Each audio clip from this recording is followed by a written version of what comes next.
আসসালামু আলাইকুম ওয়া রাহমাতুল্লাহি তাআলা ওয়া বারাকাতুহু। সম্মানিত দর্শক শ্রোতা, যে যেখান থেকে দেখছেন প্রত্যেককে আন্তরিক মোবারকবাদ।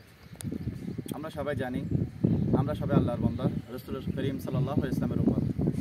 এই পৃথিবীর মধ্যে আল্লাহকে যদি ঈমানদার হিসাবে আমরা রাজি খুশি করতে চাই, অবশ্যই আমরা রাসূল করিম সাল্লাল্লাহু আলাইহি ওয়াসাল্লামের ইতাআত, অনুকরণ, তাকে মহব্বত অবশ্যই করতে হবে। সেই জন্য রাসূল করিম সাল্লাল্লাহু আলাইহি ওয়াসাল্লামের ভালোবাসা হচ্ছে ঈমানের অঙ্গ, ঈমানের পূর্বশর্ত। এই জন্য আমাদের জাতীয় কবি কাজী নজরুল ইসলাম বলেছেন, আল্লাহকে যে পাইতে চাই হযরতকে ভালোবেসে, আরশ কুরসি লৌহ কলম না চাইতে পেল শেষে। অর্থাৎ আল্লাহকে পেতে হলে অবশ্যই রসুলকে ভালোবাসতে হবে, মহব্বত করতে হবে। রসুলের ইতাআত, অনুকরণের মধ্য দিয়ে আমরা আল্লাহকে রাজি খুশি করতে পারবো। এই জন্য আমরা সবাই নবীর মহব্বত অন্তরে ধারণ করে আল্লাহকে রাজি খুশি করার জন্য চেষ্টা করবো ইনশাআল্লাহ। আসসালামু আলাইকুম ওয়া রাহমাতুল্লাহ।